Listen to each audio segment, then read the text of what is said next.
Algoritmos. Algoritmos são, de forma simples, instruções passo a passo para solucionar problemas. Com certeza, você já deve ter ouvido falar de algoritmo, principalmente aqui nos meios virtuais. Frases como o algoritmo do YouTube não recomenda os meus vídeos ou o algoritmo de tal coisa só me mostra tal coisa. É bem comum, muita gente já escutou isso. Mas você sabe como funciona um algoritmo? É muito simples. Qualquer algoritmo é um conjunto de instruções, de ordens diretas colocadas em sequências, explicando exatamente o que você deve e não deve fazer para solucionar um problema específico. Por exemplo, a receita de um bolo é um algoritmo. Ela explica para você certinho como você deve fazer para fazer o bolo. Aquelas instruções atrás do pacotinho de miojo que mostra como fazer o miojo são algoritmos. Quando a gente era criança, a nossa mãe nos dava ordem para poder ir no supermercado comprar tais coisas específicas. É um algoritmo. Ela mandava exatamente o que você tinha que fazer porque você não. A idade ainda não pensava direito. Então ela explicava bem direitinho. A principal diferença desse tipo de algoritmos, que é os algoritmos mais normal, tipo, frita um ovo, troca a lâmpada, essas coisas,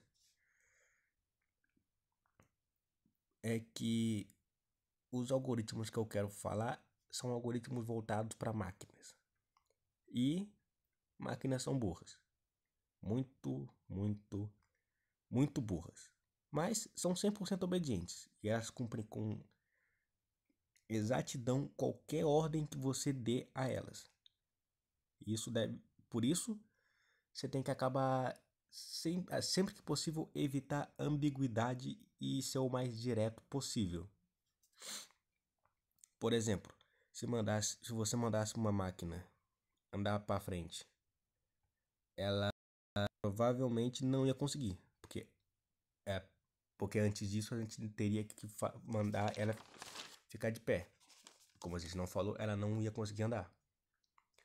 Outro exemplo, se a gente desse essa ordem que está no slide, ela ficaria contando para sempre, já que teria o zero, depois o 0,1, 0,001, depois 0,00001 e assim sucessivamente até nunca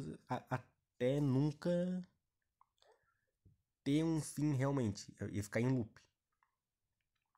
São exemplos bem bobos, mas demonstram bem a ideia que eu quero transmitir. Algoritmos são um assunto até que bastante abrangentes.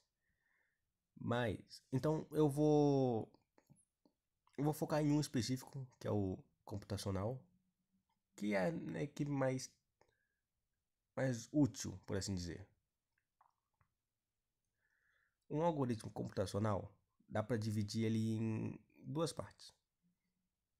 Eu divido assim, pelo menos, que é um fluxograma e um pseudocódigo. O fluxograma é um desenho semelhante a um mapa mental. Ele ajuda muito na visualização do que é que você está fazendo. Você literalmente desenha o que tem que ser feito. E aqui tem exemplos de componentes que são usados em fluxogramas, cada um deles para coisas específicas. E aqui é um exemplo de um fluxograma para se você deve ou não trocar uma lâmpada.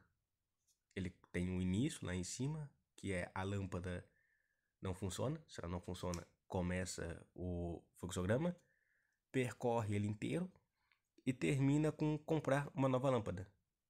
Ou só trocar o bulbo. Tem esses dois fins.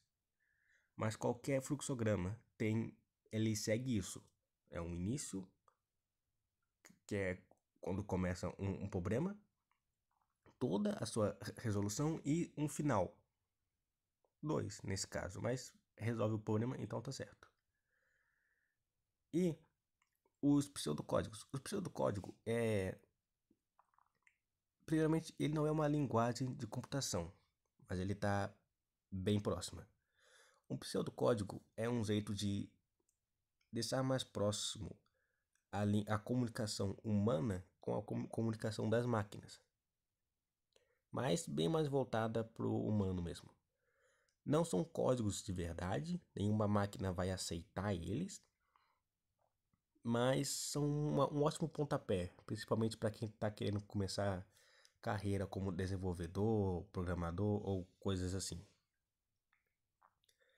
Eles te dão a lógica básica na qual todas as linguagens estão fundamentadas, mas sem serem muito diferentes assim. Tipo, o que você aprende, se você aprender pseudocódigo direito, você vai conseguir 60% de qualquer linguagem hoje em dia. Você vai conseguir entender, vai se virar direito, só você meio que traduzir bem que você vai longe. Algumas plataformas de pseudocódigo são muito úteis. Um bom exemplo disso é o Portugal, que está totalmente em português. Então ele já ajuda muito mais a gente que é do Brasil. E é de graça também, é online, você não tem que baixar nada. Você só vai lá, pesquisa Portugal, entra no primeiro link, ou no link que eu deixei aqui embaixo nesse slide. Dos dois jeitos funciona. E se por acaso você não tem um computador, você só tem um telefone, tem um aplicativo deles. Você vai no Google, pesquisa no Google Play, pesquisa Portugal, baixa o aplicativo e começa a usar. Alguns ótimos exemplos, não querendo me aprofundar muito agora, mas para já ir deixando uma certa ideia, isso são componentes de pseudocódigos que basicamente tem em qualquer linguagem. Eu duvido muito você encontrar uma que não tenha, que é tipos de variáveis, se o número que você está mexendo é um número inteiro ou é um número com vírgula, é basicamente para armazenar números, para fazer conta, guardar data de aniversário, esse tipo de coisa. Tem também se é uma letra, se é uma palavra ou se é uma oração inteira. Tem variáveis para isso. Você só precisa adaptar. Tem desculpe. Tem os algoritmos, tem os aritméticos, que é o mais, o menos, o vezes, o dividir, o igual, o maior que, menor que, essas coisas os símbolos que a gente aprende na escola mesmo, funcionam exatamente iguais, já que a matemática é matemática em qualquer lugar.